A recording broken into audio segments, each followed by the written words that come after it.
Well, we've all heard about the health benefits of dry saunas, and nothing feels better than a hot sauna on a cold winter day. Typically, to enjoy that experience, you either go to a gym or you have a pre-made sauna unit that you sit in a corner of your home. Well, there's a third option. If you don't want to fight the crowds of a gym and you don't want to sit in that tiny little box that's the pre-made unit, you can create a room in your home and have the sauna experience.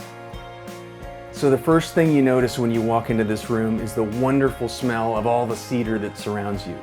Cedar is the traditional wood cladding for walls, ceilings, and the bench materials in a dry sauna.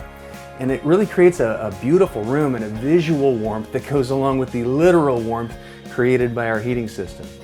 The intense heat produced in a dry sauna creates some challenges for construction, and there are lots of steps we have to take to make sure the room stays hot and it doesn't affect the rest of your house. We actually have to deal with two components that can cause trouble in a home. First, the heat, and then second, though this is a dry sauna, we have to be able to deal with the moisture, because when the extreme heat meets moisture, it can drive that moisture into the wall cavities and cause trouble elsewhere in your home. So when we frame the walls around the room and the ceiling, we spray in what's called a rigid foam insulation. This is an Icynene brand rigid foam, and it just makes it so moisture cannot penetrate through it and condense on any cold surfaces on the other side of the wall. Second, we put this 3/4 inch Advantech subfloor material on all the walls and all the ceilings. I do that to create a thermal mass, so there's more material that can get warm and stay warm, and also just to provide solid nailing all the way around for all the other pieces we put on after that. Then we have a foil wrap that we install over all of the Advantech material. And that foil wrap both is a vapor barrier, but it's also a heat reflector. So it's just, again, keeping less heat, less moisture from getting to the other side of it.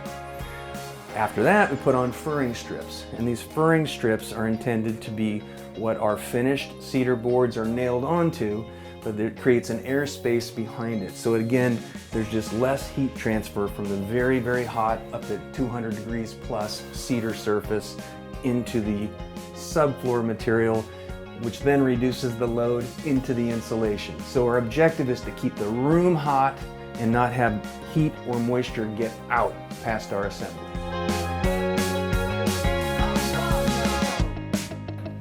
So you see some saunas with wood floors, and in this one I decided to do a tiled floor, mostly just for easy cleaning. So we've got a floor drain in the center of the room, tiled floor, so everything can be washed down on occasion without having to take any extra steps. And that requires a fully waterproof floor, and there's this little waterproof membrane that's a Curdy brand membrane that goes under the tile and up the wall and behind the foil wrap. So that way all the moisture that might happen to run down the walls or across the floor when you're washing stays out of the wall assembly and goes right down the drain.